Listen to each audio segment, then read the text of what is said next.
સુરત શહેર જિલ્લામાં કોરોનાનું સંક્રમણ યથાવત છે, જો કે ડિસ્ચાર્જ રેટ ઓછો થઈ રહ્યો હોય તેમ લાગી રહ્યું છે।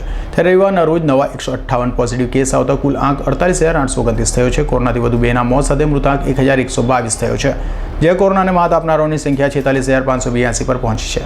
સુરત શહેર જિલ્લામાં કોરોનાનું સંક્રમણ યથાવત છે। રવિવાર સુરત મહાનગરપાલિકાના જિલ્લા આરોગ્ય વિભાગના જણાવ્યા પ્રમાણે સુરત શહેરમાં 126 અને જિલ્લામાં 32 મળી કોરોનાના નવા 158 કેસ સાથે કુલ પોઝિટિવ કેસનો આંક 48,889 થયો છે। આ સાથે શહેર જિલ્લામાં વધુ 2ના મોત સાથે કોરોનાથી મૃતાંક 1,122 થયો છે।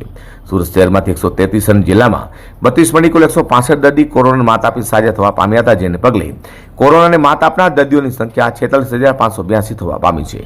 આ શહેર જિલ્લામાં કુલ એક્ટિવ કેસની સંખ્યા 1,125 છે, જેમાં સુરત સિટીમાં કુલ 36,441 કોરોના પોઝિટિવ કેસમાં 838ના મોત થયા છે, જે જિલ્લામાં કુલ 12,388 કોરોના પોઝિટિવ કેસમાં 284ના મોત થયા છે। સુરત સિટીમાં 34,804, સુરત જિલ્લામાં 11,778 દર્દી કોરોના માત આપી સાજા થઈ ઘરે પણ પહોંચ્યા છે। અધર કોરી સિટી 10 ન્યૂઝ।